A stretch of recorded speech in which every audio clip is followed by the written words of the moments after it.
जय श्री कृष्णा दोस्तों, मेरे YouTube चैनल पे आप सभी का हार्दिक स्वागत अभिनंदन है। प्रिय भक्तगणों, आज के मैं इस वीडियो में आप सभी को आमलकी एकादशी यानी रंग भरी एकादशी फाल्गुन माह के शुक्ल पक्ष की एकादशी व्रत का पारण विधि बताने जा रही हूँ। आप सभी लोग वीडियो को ध्यान से सुनिएगा। शास्त्रों में बताया गया है कि एकमात्र छोटी सी भूल से वर्षों की तपस्या नष्ट हो सकती है और ऐसे हमारे पुराणों में अनेकों उदाहरण भी पाए जाते हैं। जिस प्रकार सरस्वती नदी में बिना स्नान किए प्रवेश किया जाए तो वह मनुष्य अपने संपूर्ण पुण्य कर्मों को खो देता है, उसी प्रकार अगर निर्धारित समय के अंदर एकादशी व्रत का पालन ना किया जाए तो हम अपने एकादशी व्रत से अर्जित सभी पुण्य फल को खो देते हैं। हमें आशा है कि आप सभी ने आज आमलकी एकादशी का पालन किया होगा। उसका पालन हम कल करेंगे यानी द्वादशी तिथि के दिन। पद्म पुराण में यह कथा आती है कि यदि हम सही विधि से व्रत का पालन और पारण करते हैं तो हमारे जन्मों के पाप जलकर भस्म हो जाते हैं, लेकिन यही प्रक्रिया अगर नियम पूर्वक ना की जाए तो हमारी आध्यात्मिकता प्रगति में बहुत बड़ी बाधा उत्पन्न हो सकती है। जितना महत्वपूर्ण है एकादशी व्रत का पालन करना, उससे भी अधिक महत्वपूर्ण है कि निर्धारित समय के अंदर उस व्रत का पालन करना। तो चलिए आज के इस वीडियो में हम देखते हैं कि आमलकी एकादशी का पारण किस समय में करना है और इसका पारण करने की संपूर्ण विधि क्या है।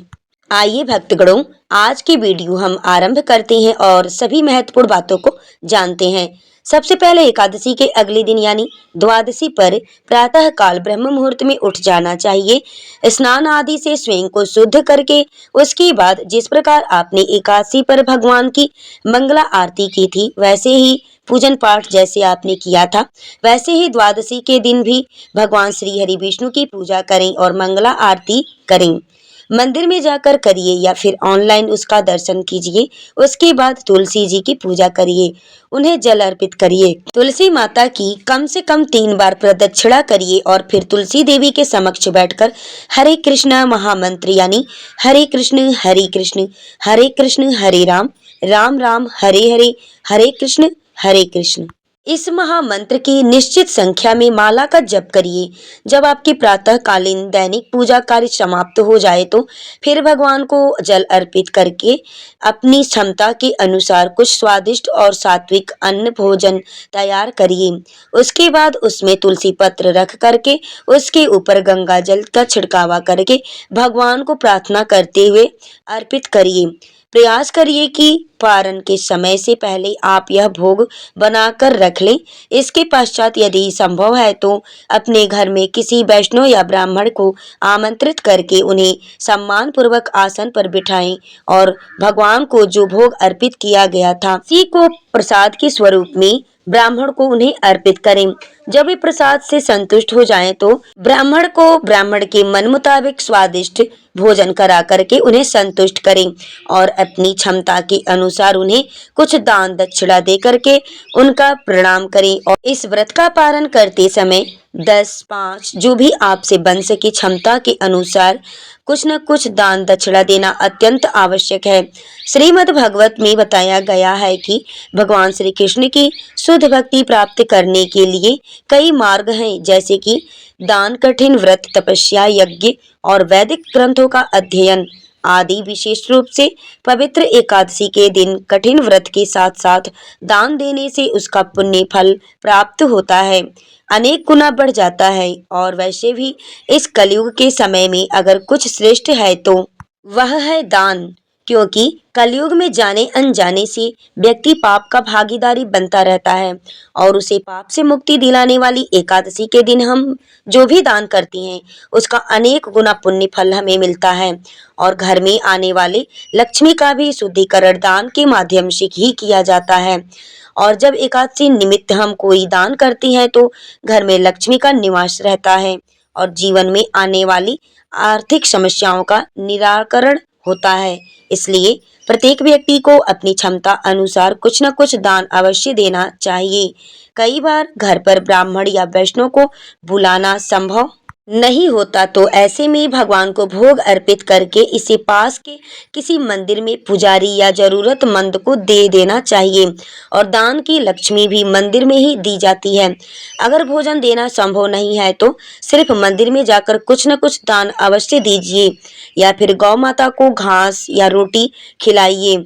यदि समय की कमी है और यह भी नहीं हो सकता है तो घर पर ही भगवान से प्रार्थना करिए। एकादशी व्रत उन्हें समर्पित कीजिए, या फिर अपने घर में कोई भी ब्राह्मण भगना भगनी है या फिर घर के जो भी छोटे बच्चे हैं उन्हें पहले आप भोजन ग्रहण कराइए। उसके बाद से कुछ उन्हें ही दान दक्षिणा प्रदान अपने हाथों से करके और श्री हरि नारायण विष्णु जी का ध्यान करते हुए आप इस कार्य को करिए। और ऐसा भी नहीं हो सकता है तो श्री हरि नारायण जी के चरणों में जो भी दान दक्षिणा आपके पास है वह रख करके और सिर पटक के उनसे विनती कीजिए, क्षमा मांगिए। हे नारायण, हे विष्णु जी, हमने अपनी क्षमता के अनुसार व्रत किया। वहाँ कुछ पैसे चढ़ा दीजिए दान दक्षिणा के रूप में। और आप जब भी मंदिर में जाएं तो उस पैसों को ले जाकर के मंदिर में दान पेटी में या फिर जो भी ब्राह्मण है उनको आप दे सकती हैं। बात का आप अवश्य ध्यान रखें कि आपका जो भी दान दिया गया है सुयोग्य पात्र में ही प्राप्त हो, क्योंकि सुयोग्य व्यक्ति को दान देने से ही आपकी लक्ष्मी की शुद्धिकरण होती है। अब समय है आपका स्वयं पारण करने का। शास्त्रों में एकादशी और द्वादशी तिथियों को हरिवासर के नाम से जाना गया है। हरिवासर यानी श्री हरि का दिन, अतः एकादशी और द्वादशी को विशेष रूप से श्री हरि के निमित्त समर्पित होना चाहिए।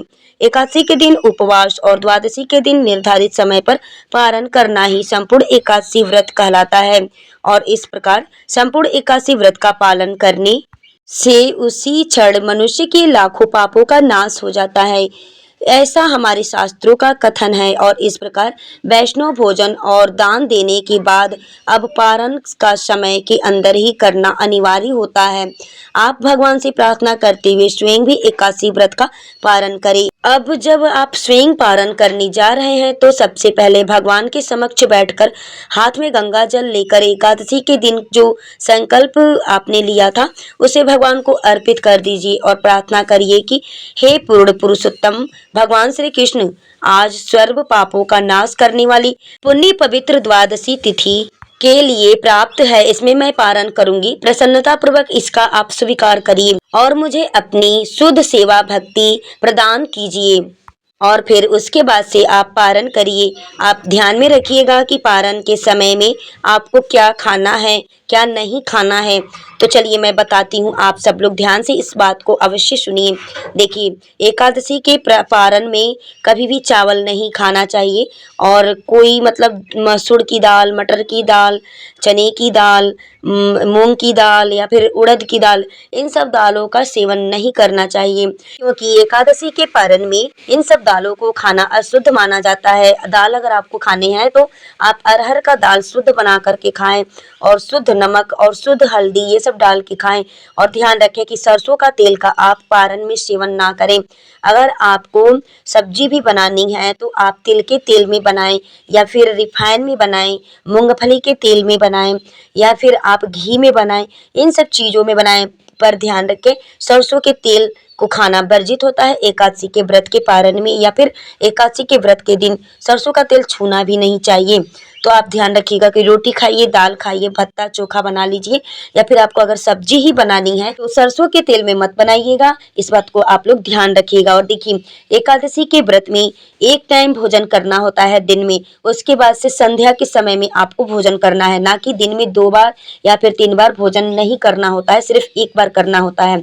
तो ध्यान रखिएगा कि एकादशी के पारण के दिन आपको निद्रा नहीं लेनी है, आपको सोना नहीं है। अगर कोई व्यक्ति अचलस्त है, उससे नहीं रहा जाता है, निद्रा आती है, तबीयत ठीक नहीं है, उसने व्रत किया है पारण के दिन, उसको निद्रा आ रही है, तो आप ध्यान रखें कि अपने तकिए के नीचे तुलसी के पत्ते को रखकर सोएं, या फिर तकिए के नीचे, अपने आंचल में, जेब में, रुमाल में, कहीं भी आपको तीन काला तिल का दाना आपको बांध लेना है या तुलसी पत्र रख लेना है। उसके बाद से आप निद्रा ले सकती हैं, लेकिन आप कोशिश करें कि आप न सोएं तो बेहतर अच्छा रहेगा। लेकिन जिसका स्वास्थ्य ठीक नहीं है, मैं उन लोगों के लिए ये बात बता रही हूँ कि अगर आपको सोना ही है, दवा आप खाते हैं, दवा चलता है, तो आप इस तरह से करके आप निद्रा ले सकते हैं, सो सकते हैं। 3 तिल के दाने को आपको रखना है, बांधना है आंचल में, तकिए के नीचे या फिर तुलसी पत्र को। ये भक्तगणों, आइए अब हम आपको बताते हैं कि आम्ल की एकादशी का पारण यानी रंगभरी एकादशी फाल्गुन माह के शुक्ल पक्ष की एकादशी का पारण कब करना है, किस टाइम करना है, पारण का शुभ मुहूर्त शुभ समय क्या है, ध्यान से सुनिएगा। शुक्ल पक्ष की एकादशी के व्रत का शुभ समय पारण का होगा। इस वर्ष व्रत का पारण 11 मार्च 2025 को मंगलवार के दिन किया जाएगा। सुबह 6:35 से आरंभ होकर 8:13 के बीच में पारण किया जाएगा और द्वादशी तिथि का समाप्ति होगा उसी दिन 8:13 पर। तो प्रिय भक्तगणों, मैंने इस वीडियो में आपको एकादशी के पारण का शुभ समय शुभ मुहूर्त की जानकारियां आपको मैंने दी है। अगर वीडियो आपको मेरी अच्छी लगी हो तो प्लीज आप सबसे छोटा सा रिक्वेस्ट है कि चैनल को सब्सक्राइब करिए, वीडियो को लाइक कीजिए और कमेंट्स बॉक्स में एकादशी माता की जय, श्री हरि विष्णु भगवान की जय जरूर लिखिएगा। वीडियो में लास्ट तक बने रहने के लिए आप सभी को मेरे तरफ से दिल से धन्यवाद।